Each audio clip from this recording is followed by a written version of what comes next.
vous allez bien? Aujourd'hui, on se retrouve pour une vidéo un peu particulière parce que je me suis dit que ça pourrait être amusant justement de le faire. Ça s'appelle Si je devais en garder qu'un. Côté make-up, pas côté skincare. Côté skincare, je pense que je le ferai un petit peu plus tard. Mais côté make-up, alors j'ai rassemblé tous les produits que je pense si je devais vraiment en garder qu'un seul sur tout ce que j'ai. Je pense que je garderais ces produits-là. En base, si je devais en garder qu'un, ce serait la Pump Dry Back de chez NYX. J'avais beaucoup aimé justement cette texture fraîche, assez gélifiée. Je trouve ça très agréable et je pense qu'en fait, plus ça va aller, plus je pense que je vais me tourner vers ce genre de texture parce que je trouve ça plus confortable, plus agréable à l'application et surtout en été, en fait, c'est vraiment le genre de produit que j'apprécie beaucoup. Alors là, c'est le petit format, mais sachez qu'il existe en grand et surtout pour le prix, je trouve qu'elle est peut-être plus intéressante que la Sephora Care, même si j'aime beaucoup la Sephora Care. Je pense que je préfère 1000 fois celle-ci. Ensuite, si je devais en garder qu'un, version base pour les yeux, donc ça serait la base REM Beauty, sans grande surprise. J'adore cette base, je trouve qu'en fait, il en faut très peu et surtout, c'est un produit qui est assez increvable. Donc, si vous mettez vraiment des fards à paupières ou du concealer tous les jours, ça peut être pas mal. Ensuite, elle a un côté défatigant, elle accroche bien le concealer. Après, faut pas en mettre de trop, bien entendu, mais c'est vraiment le genre de produit que j'apprécie énormément. Si je devais en garder qu'un côté fond de teint, alors je ne l'ai pas là, mais je pense que vous vous en rappelez, ça serait, si je l'avais en ma possession en grand format, ce serait le terracotta, le teint, le classique, pas le glow. Pourquoi? Parce que je trouve que c'est le fond de teint, même s'il est cher, qui me fait une très jolie peau, qui fait que en fait j'ai un teint qui est assez en bonne santé, qui est plutôt confortable, plutôt joli. Et en fait c'est vraiment le fond de teint que j'apprécie le plus. Si je devais en garder qu'un en concealer, ça serait l'instant anti-âge effaceur de chez Maybelline. Ça peut surprendre, ce n'est plus le Too Faced, mais ça serait vraiment le Maybelline. Pourquoi? Parce que je trouve qu'en fait il fait très largement le taf. C'est un tout petit. Il y a 6,8 ml, vous en avez pour 11 euros et quelques ou moins de 10 euros. C'est un produit, je trouve, selon vous l'achetez bien sûr, c'est un produit que je trouve qui est assez, on va dire, grand, qui est confortable. Alors bien sûr, après, il faut pas non plus en mettre des caisses, hein, bien entendu. Et c'est vrai que je trouve que c'est un excellent dupe du Tarte, mais aussi quelque part aussi du Born in Sweat. Donc je pense que je resterai sur celui-là jusqu'à ce qu'il l'arrête. Si je devais en garder qu'une version poudre, ça serait la Fenty Beauty. Donc là, je lui mets la tête à l'envers toujours pour pouvoir capter la poudre. Pourquoi? Parce que malgré le côté asséchant qu'elle peut avoir, c'est une poudre, je trouve, qui fait un très joli teint, qui est pas forcément trop moche. Je sais qu'il y a mieux sur le marché que celle-ci, mais ça reste un peu ma poudre un peu cœur en fait. C'est une des poudres que j'ai commencé à utiliser quand j'ai recommencé à me maquiller, que j'ai bien apprécié. Je l'avais en petit, je l'utilisais surtout pour l'été, mais là je pense que je l'utilise toute l'année. Là c'est le grand format, c'est la teinte 02 Butter. C'est vraiment une poudre que j'aime beaucoup et je pense que si je pouvais j'achèterais la Lavender également, mais pour l'instant c'est vraiment un produit que j'apprécie énormément. C'est pas la première fois que je l'achète et surtout c'est un produit qui malheureusement en fait est un tout petit peu délaissé, mais c'est un produit que j'apprécie. Ensuite, si je devais en garder qu'un côté bronzer, alors normalement j'aurais dû le mettre avant la poudre, mais c'est pas grave, c'est le bronzer crème de chez Rare Beauty. Pourquoi? Parce que je trouve que c'est un bronzer déjà qui se de facilement, qui s'estompe facilement, qui est assez agréable à utiliser. Je trouve que c'est un produit qui, pareil comme pour la base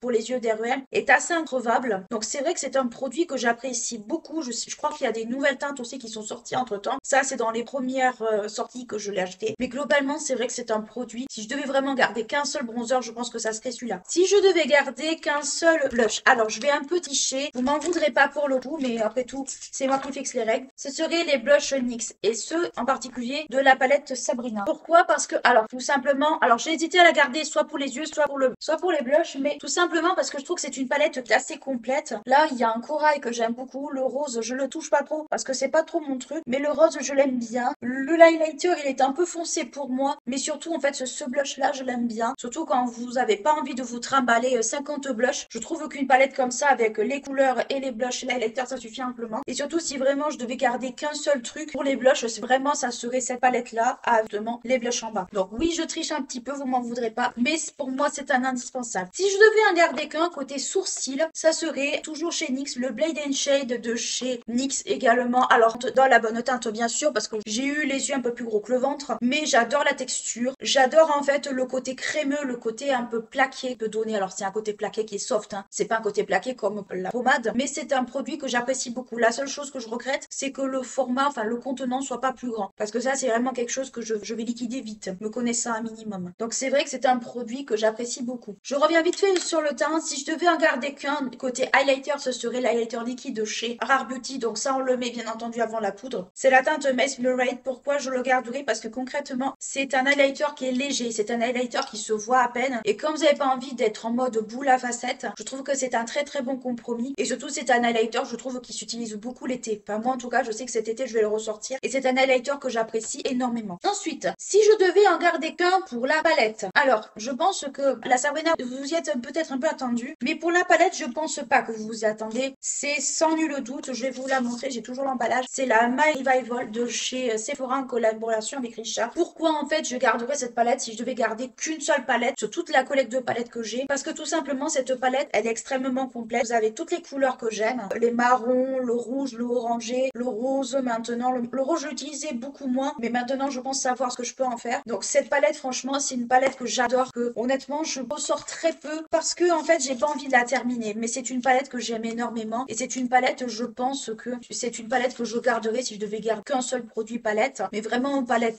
pas palette avec quelque chose en plus dedans. Si je devais en garder qu'un pour le mascara, alors pourquoi j'ai pas mis liner? Parce que je suis pas très liner de base, donc j'aime bien les liners mais c'est sans plus. Si je devais garder un seul mascara, ce serait le Bad Gal Bang. Alors je vous montre le bleu, mais ça serait pareil pour le noir, de chez Benefit. Pourquoi? Parce que c'est un mascara qui m'a réconcilié en fait avec les mascaras comme ça en silicone. Je vous les montre, en pico silicone comme ça, alors que de base je déteste ça, mais c'est le mascara qui m'a le plus réconcilié avec ce genre de pico, et c'est un mascara je trouve qui est trop sous-coté, dont on parle quasi jamais, et c'est très dommage qu'on n'en parle jamais justement, parce que je trouve que ça reste un bon mascara. Si je devais garder qu'un seul côté crayon, je pense que ça serait le Killer Liner en teinte Ginger.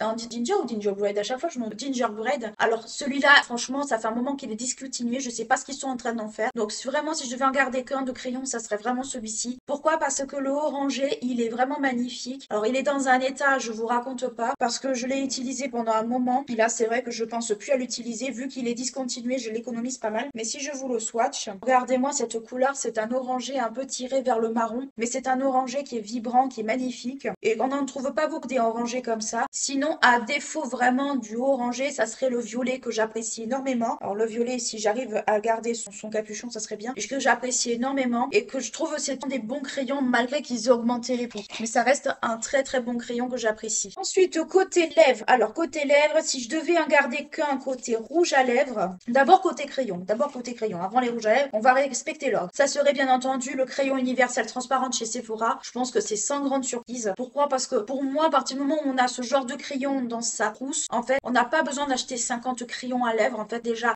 pour moi ça ne sert à rien. Et ensuite quand vous n'êtes pas très adroit à les contours de lèvres, au moins avec ce genre de truc, même si vous dépassez, ça se voit pas. Avec un crayon à lèvres classique, ça se voit malheureusement. Donc voilà. Ensuite, côté rouge à lèvres. Alors, côté rouge à lèvres qu'on s'entende bien, pas côté produit à lèvres. Côté rouge à lèvres, si je devais en garder qu'un seul, ça serait le 328 Kiss Kiss de chez Guerlain. Alors la couleur ne se fait plus malheureusement. J'ai pas réussi à retrouver des équivalents, mais c'est mon Red Hot. Le Red Hot en fait de chez Guerlain, c'est le rouge bordeaux bien foncé par excellence. C'est un rouge bordeaux que j'apprécie énormément, et c'est un rouge bordeaux alors malheureusement mais à sous-ton violet. C'est un peu dommage, pour moi il me faudrait des sous-tons marron, mais c'est pas grave, donc il est ici. Tout c'est un bordeaux que j'ai beaucoup mis à une époque, mais c'est vrai que si je devais vraiment garder qu'un seul rouge à lèvres sur tous les rouges à lèvres que j'ai, je pense que ça serait celui-là malgré tout. J'adore mon rose indien de chez Guerlain, mais il est vrai que j'aurais tendance à préférer celui-ci. Ensuite côté gloss, si je devais en garder qu'un de tous les gloss que j'ai, et j'en ai peut-être moins que les rouges à lèvres, ça serait le gloss bomb de chez Fenty que j'ai. Là je l'ai sur mon téléphone, mais je l'ai en petit. Pourquoi? Parce que c'est une couleur universelle, c'est une couleur je trouve qui va à tout le monde, je pense,